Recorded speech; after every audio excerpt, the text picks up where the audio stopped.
This is the Leica M-A. This is my first ever Leica camera, my first ever Leica M, my first ever rangefinder camera. I've only had this camera 3 months now. I've put just 15 rolls of film through it, so 500 odd photos. So the reality is, it's very early days in my rangefinder adventures.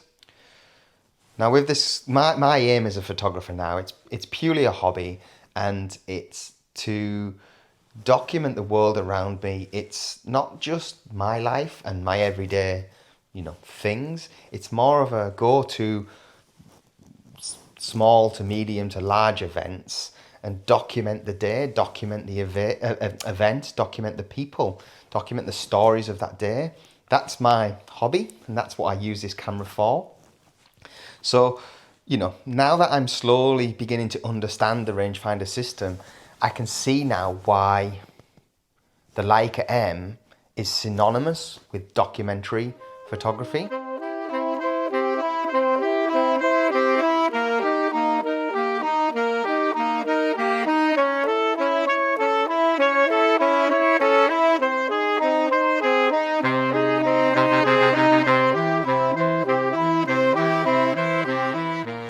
I took the Leica to a local to me event called the Durham Miners Gala.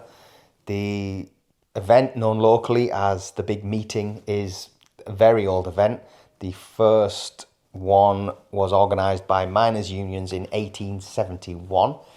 Historically, it's been considered a serious and political event. However, more recently, 30, 40 years, since the closure of the coal fields in the northeast, the event is very much an annual family gathering with a fun atmosphere, and ultimately it tries to promote a sense of community and promote working class life in the northeast of England.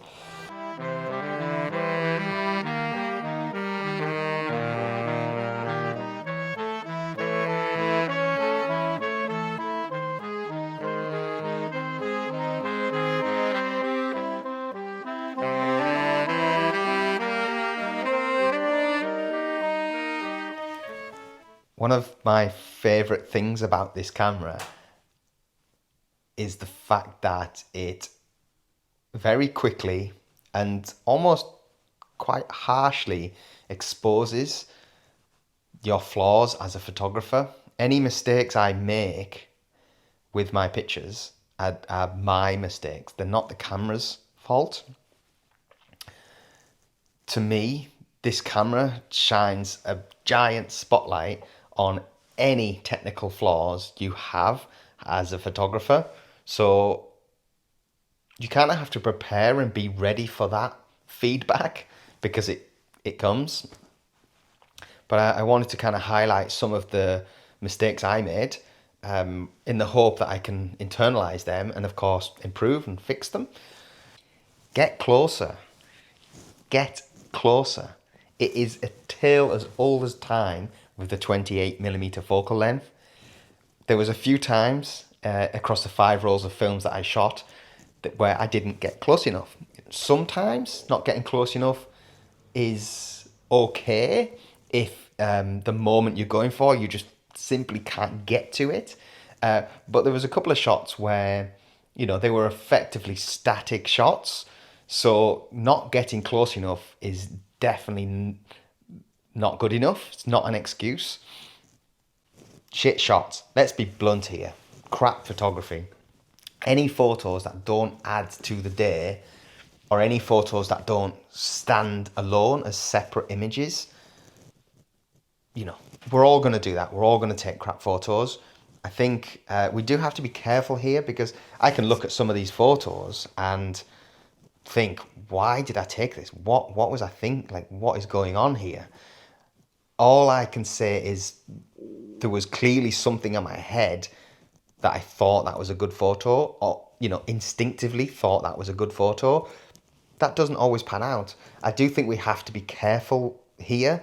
I'd rather instinctively take a photo and it'd be rubbish than miss a shot and effectively edit out the day before I've even captured the images. Exposure. Exposure is a great one for this camera. It doesn't have a light meter, so you've got to be on your game.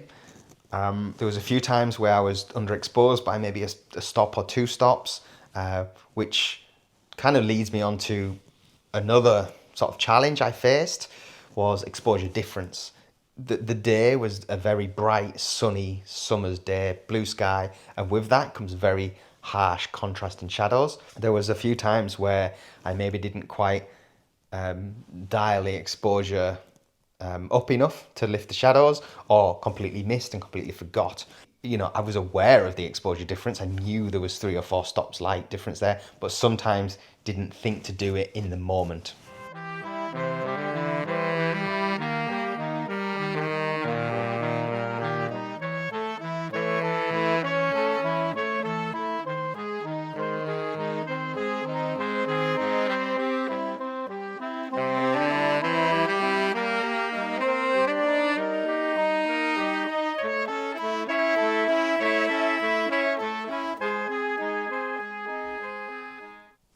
This camera is unlike any other camera I've ever used.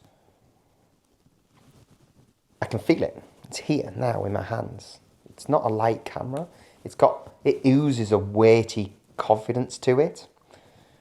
Yet, when I lift it to my eye, it melts away. It disappears. It doesn't disconnect me from the scene. It's there. It's not there. It's really, really difficult to describe. And then between frames, it's back again. It's back in my hand. It's reassuring me that if I give it the correct instructions, it will be there for me. It will turn up. It will do its job. I see out and about shooting, you see an image forming. This camera is both simultaneously there, yet it gets out of your way when it needs to.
And I'm going to sound a little bit cheesy here. It's beginning to feel like an extension of my thoughts and what I see when out shooting. This camera, any camera, all cameras, they're just tools to capture light, to capture our filtered view of the world. All cameras have at least this one job: to capture that light, to open and close the shutter precisely when we ask it to. Most cameras undertake multiple jobs when we press the shutter: autofocus, subject detection, metering, and no doubt on modern cameras a million other things. All useful tools, but not necessary for the task at hand. The Leica M-A does none of that. No circuit boards, no screens, no software, no sensors, just cogs, levers, springs, all beautifully engineered to perform one job: open and close the shutter when you ask it, without question, without hesitation, without fail.